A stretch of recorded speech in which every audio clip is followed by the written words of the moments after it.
Good evening, good afternoon, good morning, good whatever time it is, wherever you are, whoever you might happen to be. Welcome once again to Full Fat Spoiler Chat, the show in which we, the folks at Nerd Caliber, talk about a recent piece of nerd entertainment, and we talk about what is good about it, what might not be so good about it, what worked, what didn't work, themes, tone, messages, things like that.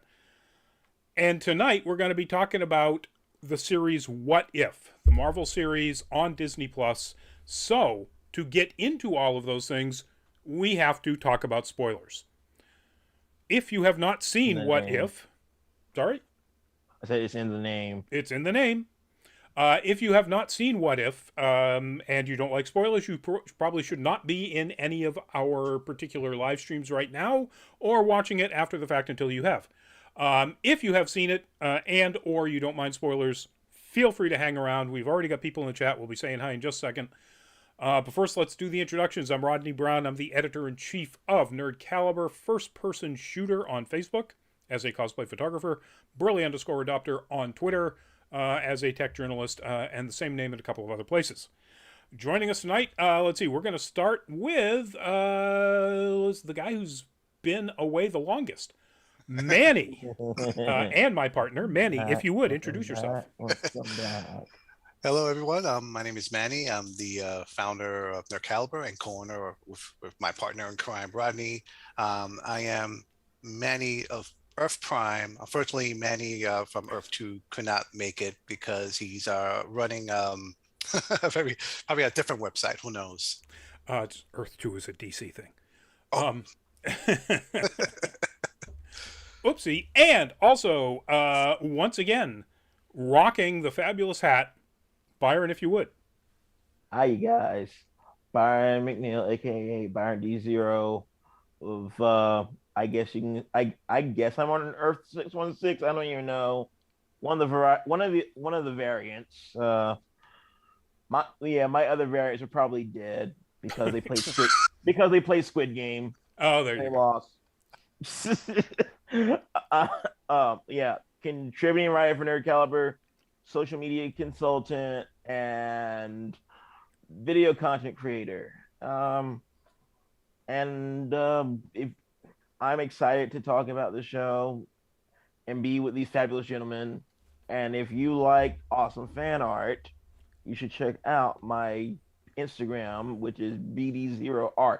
That's BDZEROART. Cool. I thought you were going to miss your plug. And I was like, Byron, Never. never. All right, already in the chat. Luminous, welcome back to the show. Creeper King, welcome back. Harry Brady, welcome back. As we get through this, obviously, folks, feel free to throw in your own opinions on What If in general, any of the particular episodes we talk about, or any of our opinions about What If in general.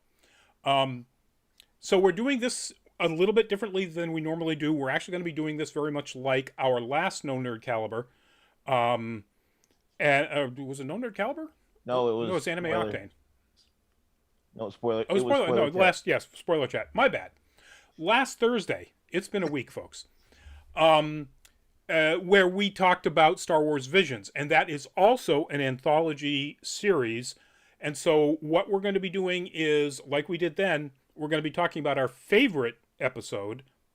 Then we'll be talking about what we liked, either something or things that was consistent across everything, or maybe one or two things to call out in individual episodes.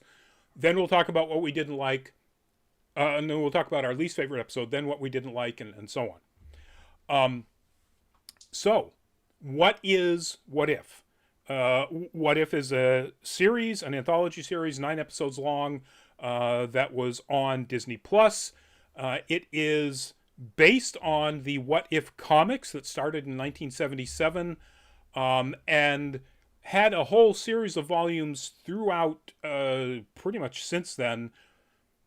It's never been consistently running all the way through that, but there have been blocks of nearly 10 years at a time when it was running every month. It's probably been more on the calendar than off since it started in 1977. 13 different volumes, iterations of What If. And the idea is it started as an exploration of a storyline that wasn't really in the Marvel canon, at least at the time, because the very first one was what if Spider-Man had joined the Fantastic Four? And that happened eventually. But at that time, it was a what if story. So, Marvel decided to do that with the MCU, and we got this animated series of a bunch of individual episodes that ultimately, again, if you've seen it, do come together so they're not standalone stories like Star Wars Visions was. And that's pretty much it. So we're going to start with Byron. Byron, tell us what your favorite episode was and why. What if T'Challa became Star-Lord? It was such a great send-off for the character and such a great send-off for Chadwick Boseman, who was so dedicated to the role. I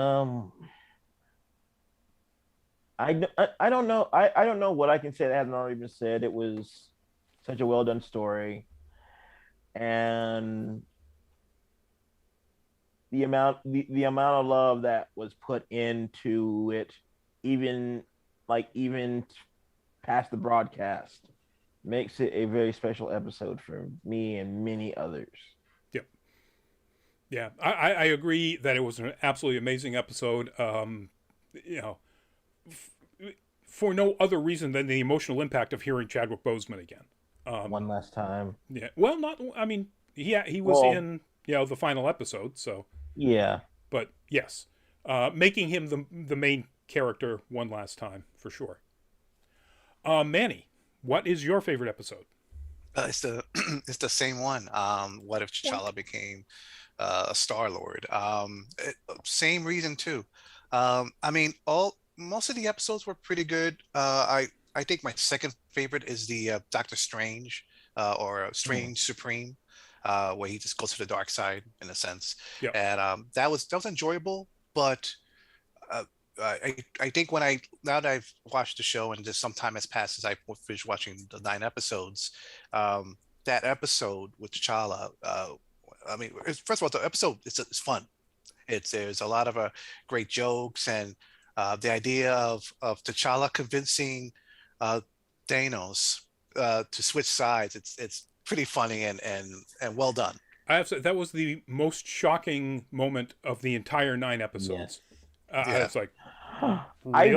I do want to say though that one of my favorite parts of that episode was Jaimin Hansu just being a complete dork. He's like, Captain Jenna. Oh. I mean, everything about that episode was great. I mean, the return of Taserface. Just yes. Come on. Yeah, and I was worried that how they're gonna pull off how T'Challa became Star-Lord was gonna be very, I don't know, silly, but the reasons how that happened made sense. Okay, yeah, they were scouring the earth. They would detect Wakanda as a source of power. So that to me that made a lot of sense. Yep. Yeah. It again, it was amazing, absolutely amazing. And so I'm gonna pick a different one. And not because you guys picked this. I actually didn't know what your picks were until literally we were just, before we went on the air. My top 3 are the first 3. Captain Carter, Star-Lord, T'Challa, and then what if the Earth lost its mightiest heroes?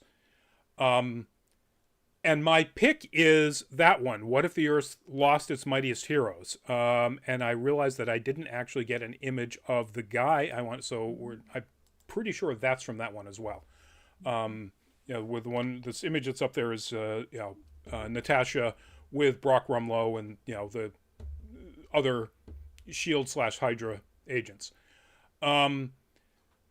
And I like that one the most because I really like the fact that suddenly we started getting a story that had dark consequences, a really sort of deep look at some of the potential downsides to a lot of the things that exist in the MCU. Ultimately, in that episode, they find out that the person killing everybody is Hank Pym in the Yellow Jacket armor. It's a callback. which is a very deep cut. It's a very deep cut Yeah. because it's a callback to just how terrible Hank Pym is as a human being in the comics. Hmm. And even the first time you see him in the Yellow Jacket armor or suit in the comics, he's essentially a villain. Um, and it's, yeah, I really liked it for that. I liked it for the fact that it started showing us that they were going to be telling us dark stories.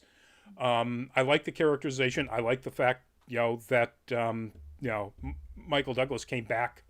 Mm-hmm. You know, Bowser JR502, yo, welcome to the show. We're talking about, in a very spoilerly way, hence all the spoiler stuff around here.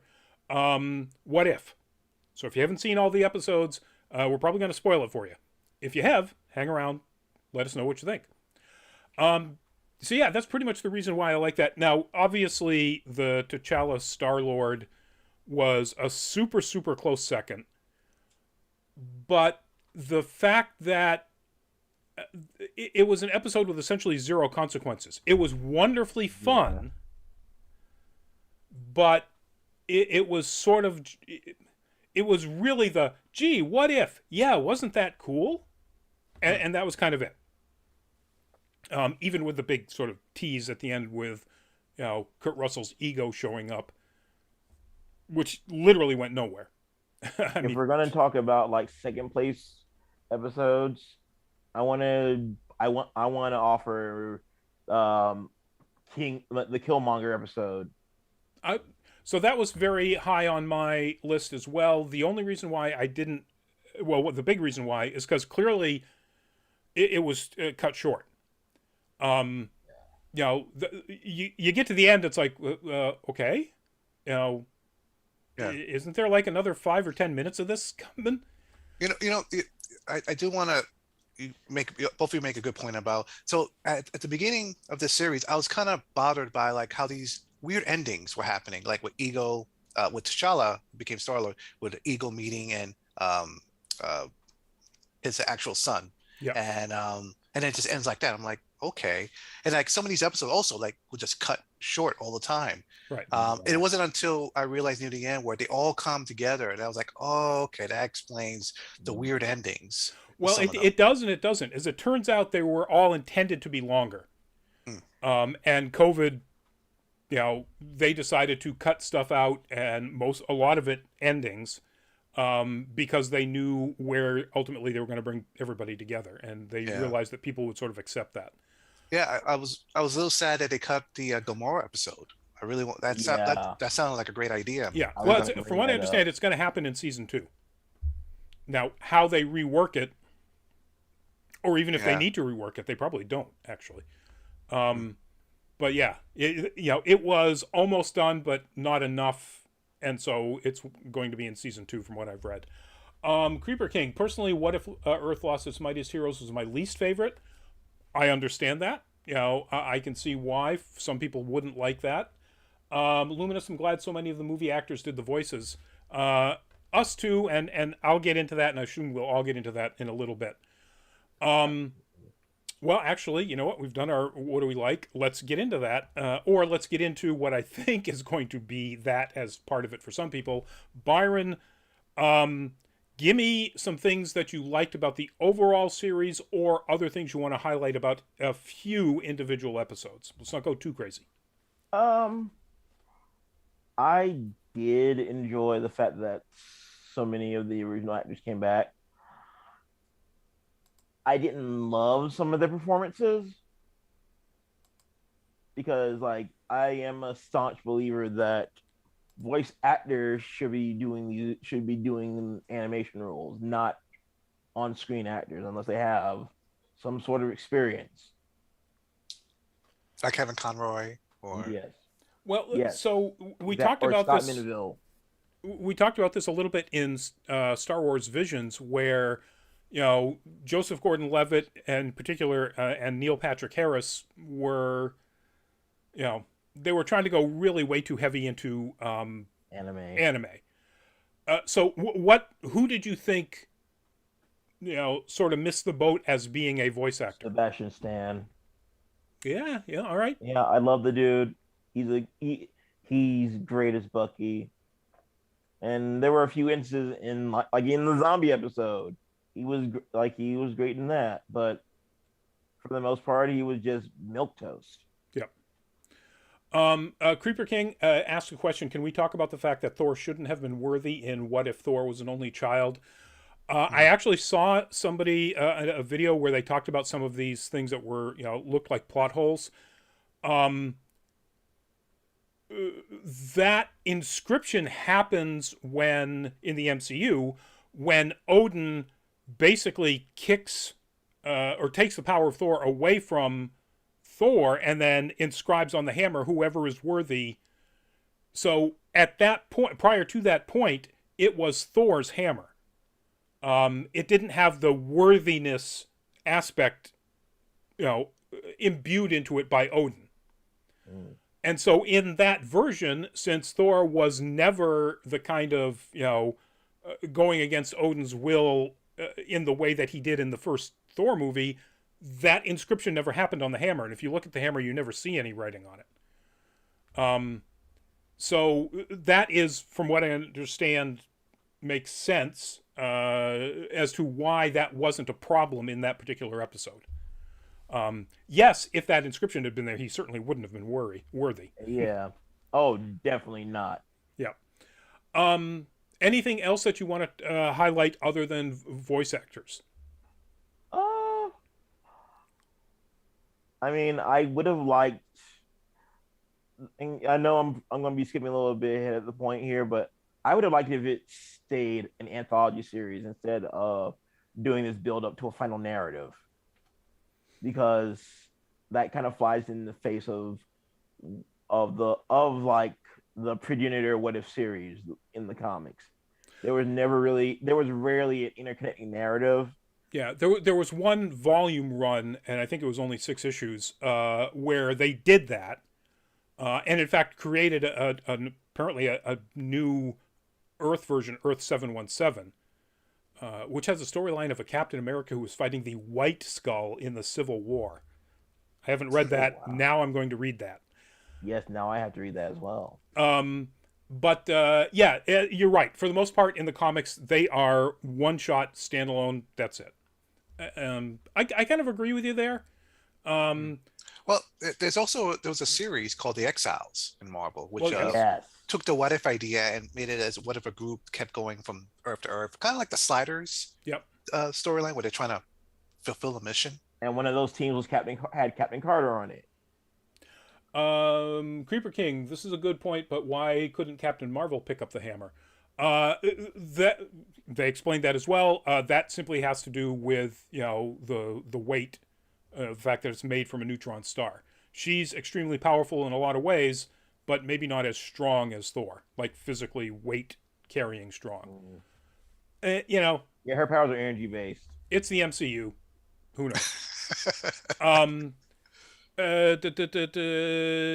Yeah. So yes, Exiles, and in now I'm getting back to what we were talking about in No Nerd Caliber. I did mention one of my favorite alternate world things, because that's what we did this past Monday. Was the second run of X-Men Extreme, or Extreme X-Men, in which they do the same sort of thing, except in this case they're specifically going from world to world in which Xavier has become a horrible, evil, powerful tyrant of different types, and they have to kill him. So yeah, there are examples of sort of stories like that, but What If as a book has mostly been standalone, so I get that. All right, Manny, what did you like about either things that bridged across multiple episodes or anything in a specific episode or two you want to call out? Mine's actually a little bit, it's sort of the opposite of Byron's. I actually like it that it wasn't an anthology series. And the reason why is because for me, in order for Marvel to put out a true authentic anthology What If series, they need all their toys. I want X-Men and anything else that they're still waiting to bring in, Blade, all of them. So like when I was watching this series and I was like, okay, eventually you're gonna run out of interesting ideas because you only have a certain number of heroes and there's only a certain amount of situations, and eventually it's gonna get bored. So when I found out there was some sort of link at the end and the Watcher became involved, and I thought that was cool. I still don't like the MCU's version of Ultron. Yeah, yeah. It's not the Ultron I like seeing in the comic The books. sassy robot. Yep. Yeah, it's just too empathic in a way. Too many. I don't know, just too human. If that makes any sense. I Yep. just like the Terminator, like destroy, and that's it. Robot. Except But much more of a genius yeah, than Terminator. I mean, sort of like a Yeah. Terminator meets Brainiac. I would yes, yes, say perfect. I would say though that this version of Ultron was more threatening than Yes, no, I agree. I think this yeah. version of Ultron in What If was definitely more of a threat before the Infinity Stones, even, but certainly, Infinity Gauntlet Ultron is pretty terrifying. I mean, Yeah. he cut Thanos in half. Yeah, yeah, which is it's great. A Well, wonderful move. you should have known better. What was he thinking? What was he thinking? Well, the creators explained that too. Explained that scene too. Hmm. Because like basically it was a matter of Thanos' hubris. Um, yeah, I mean, I get yes. I don't think you need to explain that. I mean, now Ultron Vision has the Mind Stone, and which operates at the speed of thought, and literally just that's dangerous. Zot Yep. cuts him in half.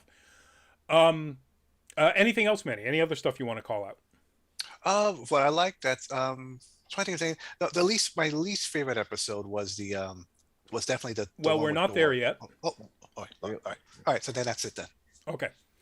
All right. So I like the voice acting for the most part. I forgot about that. I agree that Sebastian Stan, but he was I think the one weak link of the returning cast or the original cast out of all of them. Hiddleston was amazing. Oh yes. Hemsworth was amazing. Yeah, they were all just Mark Ruffalo. Yeah, he wasn't the best, but he wasn't as clumsy as Sebastian Stan sounded. There were some really good there were some really good I give praise to all the stand-ins, by the way. Yes, and that everybody who from people who are fairly well known, like Lake Bell, Like Bill. as Black Widow, to people that I didn't, I don't know that I've ever known, but Josh Like Mick Wingert, Wingert. yeah, as Steve Rogers, awesome jobs. Oh, that wasn't Chris. That wasn't Chris. Nope, Wow. that was not Chris Evans. Wow. Yeah. So not coming back, and I'll just, we'll do this real quickly to clear it up. Not coming back, Robert Downey Jr., Chris Evans, Scarlett Johansson, Brie Larson. Tom Holland. Well, yeah, Tom Holland, but that's to be understood. He is not, in fact, I don't think contractually able to do something that is just a Marvel product. And who else of the top contenders was not? I think that's it. I think everybody else was their own voices. I did want to bring up Mick Wingert real quick. Yes, He's as Tony Stark. Yes, he's the current the current go-to voice actor for Tony Stark in various anime pieces. Yeah, and he's really good at it. Yes, he Luminous, I'm curious what you think of this version of the Watcher. I always like the Silver and Bronze Age Watcher. I like it.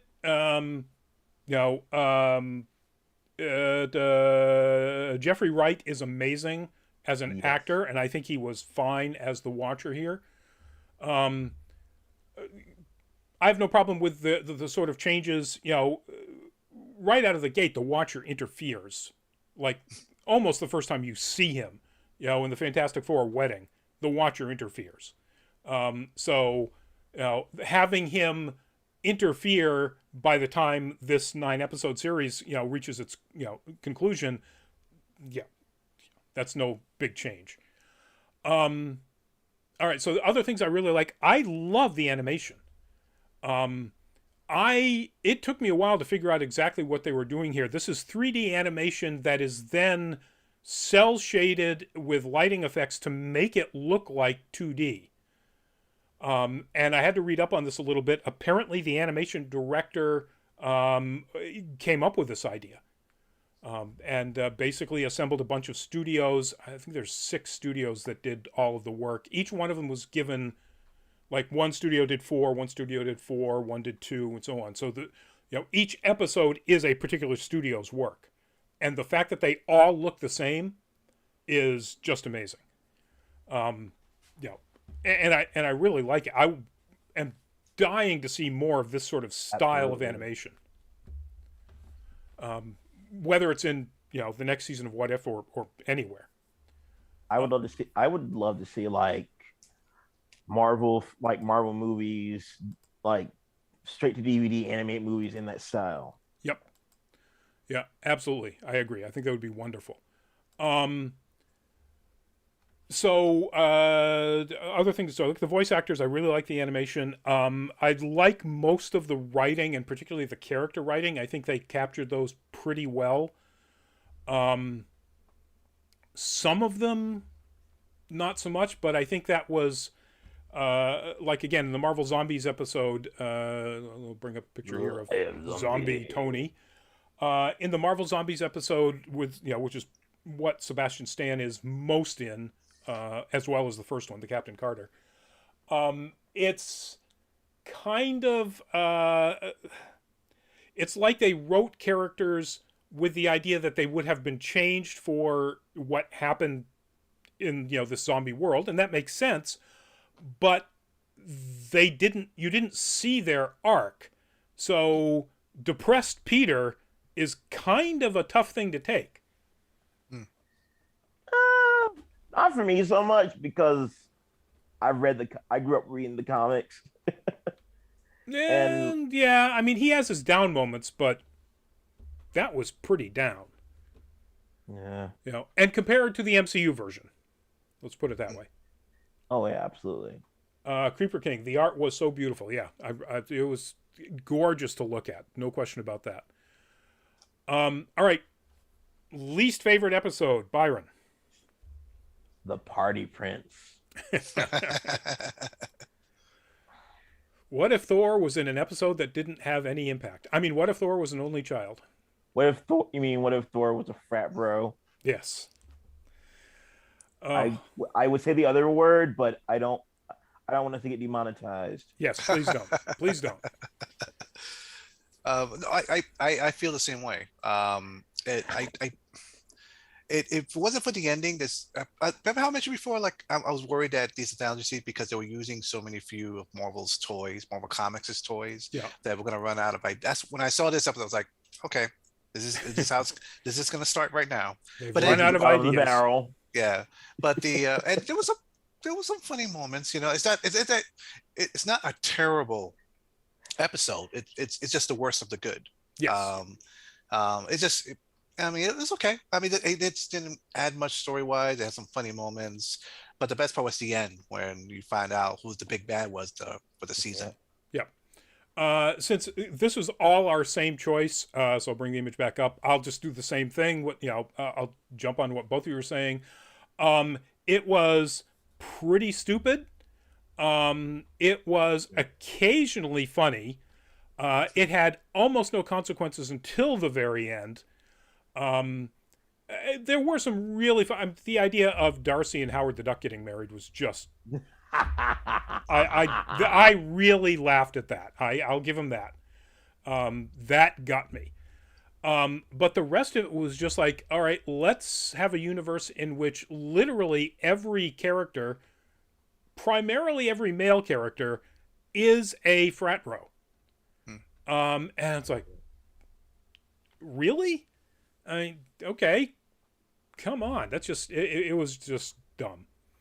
I did love that encounter with Loki, though. That was hilarious. Yep. And I like the take of Loki here, because Loki is not his brother. Loki is Loki Laufeyson. He's a full-size frost giant. He's his brother from another mother. Yeah. So yeah, yeah, I really like that. I really like that version of Loki. I really didn't particularly care for this episode. It was definitely, you Dumb. know, the low man on the totem pole for me as well. And again, not bad, like Manny said. It was like the least good of all of them. Hmm. So that said, Byron, is there something that you want to call out that in general you didn't like either across multiple episodes or one or two things from other specific episodes that bothered you? Honestly, it was length. Like now, knowing what I like now, knowing that they plan on making them longer, and what happened with the Gamora episode, the length kind of took the wind out of my sails. Yep. Yeah, I agree. I think they should have been long. And clearly, in some of them, like particularly the Killmonger episode, what if Killmonger rescued Tony Stark? You could tell just the way it ended. It's like there's, somebody just cut the film. That's what it felt like. Anything else? Not really. Those were my big issues. Yep. Manny, same question. So similar to what Byron said, it's interesting how the MCU is sort of a prisoner in a sense of their schedule because they have a plan and they have series supposed to come out at a certain time and movies supposed to come out in a certain order. And if one gets delayed, they all get delayed. So it's very interesting how they're trying to manage that. And as much as I understand that, I think it hurt the series becoming a stellar series. It's good. It's a really good series. I'm glad I watched it. Will I rewatch it again? Maybe in one episode or two here and there. You know, Mm. it doesn't calm. It doesn't draw me to watch it again. Now that I know what I know now about it. Yep. So yeah, just Creeper King, the Howard the Duck thing was so funny. Howard the Duck wedding was so funny. Yes, it was very When you're good. in luck, always go duck. Yes. Um, so I agree about the shortness of the episodes, particularly like you said. Once I realized that they were in fact planned to be longer, and it just wasn't bad writing. Um, uh, there were individual like weak moments that kind of bothered me, um, particularly at the end. Ultron with the Infinity Gauntlet should have been doing more than firing multicolored laser beams. Um, you know, that indicates to me that they didn't have the sort of creativity that Gunn had, or that not The Gunn. I mean Russos. that the Russos or and their writers. The Russos didn't write them. Had with coming up with different things that that Thanos can do with an Infinity Gauntlet. Um, and so it should have been more creative. It was exciting. I mean, in the anime world, the term is Sakaga. Mm. The Sakaga out of those fights at the end were just amazing. The animation was fantastic. Um, Especially like the dual shielding. yes. Um, Everything was just so cool. But that was just it's like this is Ultron with the Infinity Gauntlet. Could literally end the universe. He's smarter than everybody else on the other side combined. Yeah, as more frightening as he was than the MCU version, the James Spader version, he was that much less frightening than he really should have been. And we already mentioned this a couple of times. The one or two jobs by the actual voice actors or the actual actors as voice actors, and I think that's really it. There's not much else that I can knock these guys for, except that, like Manny said, it's when it's all said and done, it was kind of like, wow, that was neat. I'll wait for the next season. Not Yep. really going to go back and watch a lot of these, if any. I mean, I may watch the Chadwick Boseman. I may not, just because who wants to tear up? But yeah, so there wasn't that much throughout this that I can say I disliked. except for those few things. Is there any way to identify tone or theme or anything coming out of this? Because they were all, well, even though they do come together at the end, they were all such different stories. Byron, any thoughts? I would say it's just a celebration of Marvel as a brand. Yeah, that makes sense. Um, Manny, anything? Did you see anything that sort of unified these thematically, or a message coming out of it? Not so much. I saw it as kind of like a marketing device to kind of get viewers hyped up for the coming movies and the coming products coming out, because all this is going to be related more with Strange and Spider-Man and all these other movies coming out. Also, Um, also be ready for that Lego set. Nod, wink, wink. Yes. Yeah, I agree. I think it is. It's kind of a crass marketing play done brilliantly because that's what they do. I also think if there is one other sort of overriding thing, I think it is also a little bit of an A/B test. It's like, ooh, really? Captain Carter was that popular? And we may see a Captain Carter spin-off down the road. I'd be on board for that. that would be great. Yeah. I'd be 100% on board for that. Other things that they might decide to do. Could they have from the comic books the AI Tony that talks to Riri, but it's all AI, so they can just make it look like Tony and have it voiced by this Mick Wingert. Yes. I think they're toying with those ideas. So, like I said, they're sort of A/B testing different things, in addition to saying, "Hey, by the way, don't forget, this whole multiverse stuff is happening, and a whole bunch of movies that are coming up, and you're going to go watch them because, of course you are." All right, I think that pretty much wraps it up, folks. I think we've kind of all given this already, but Byron, a recommendation, and on a scale of 1 to 10. I'd recommend it if you're a fan of Marvel. I'd give it 7 out of 10. Manny? So yeah, almost the same. I definitely recommend it if you're a fan of Marvel. And again, the series is good. Definitely a 7.5. All right. To create some YouTube drama, I'm going to say don't watch. No, I can't. Yeah, I mean, if you're a Marvel fan, it's kind of there as a completionist thing. You really need to watch it. It's also mostly a lot of fun. Or even when it's not fun, it's very interesting. Like what if Doctor Strange lost his heart, not his hands? Luminous. Sadly, I didn't enjoy the story so much as I had hoped. I think I was hoping for more poignant moments, which is a lot to ask of a cartoon. I think it had some. A lot to ask. Well, yeah. I mean, if you've watched any anime, even Western cartoons in this day and age. Yeah, that's true. But you're right. There should have been more impact here. When you realize they're bouncing from universe to universe, it's like, oh my god, they've just killed off most of the Avengers, except they're not. They're back in the next universe. It doesn't have the same impact. It's a good point. But so I'm still going to say yes, I'd recommend it. And 6.5 out of 10. Just so I don't say 7 out of 10. Although really it's a 7 out of 10. All right, that's it, folks. So we are still toying with the idea of what we're going to be doing for Anime Octane on Monday. But stay tuned. We'll have that hopefully nailed down tomorrow and up for you guys to know about.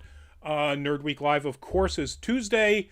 And our next Full Fat Spoiler Chat is, anybody remember, guys?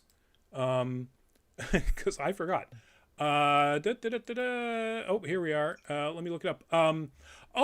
Night Books. The movie that's on Netflix with Jessica Jones. Kristen Ritter. Kristen Ritter as an evil witch. So that will be our Full Fat Spoiler Chat for next week. So you guys have a whole week to go watch that, as do I, because I haven't watched it yet. All right. That's it, folks. Please, of course, if you get a chance, do check out our Where's My Mouse so I can bring up the image. Do check out our Patreon page, patreon.com/nerdcaliber. Three tiers, count them, three tiers. The lowest one is $2. And basically, it's there so that if you decide to become a patron, your money will go to help us get to more cons, bring you more content. Now that cons and content is coming back, first New York Comic Con stuff just went up on Nerd Caliber. The pictures and the write up of our cosplay and photography shootout panel. Galleries will be coming up. So stay tuned for all of that stuff. Patreon.com/nerdcaliber. Thank you, everybody, for joining us in the chat.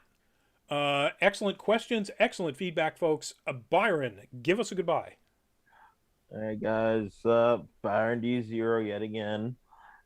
If you get a chance, check out my YouTube channel. It's Byron D0, all one word, BYRONDZERO. Otherwise, have a good night. Cool. Manny, give us a goodbye.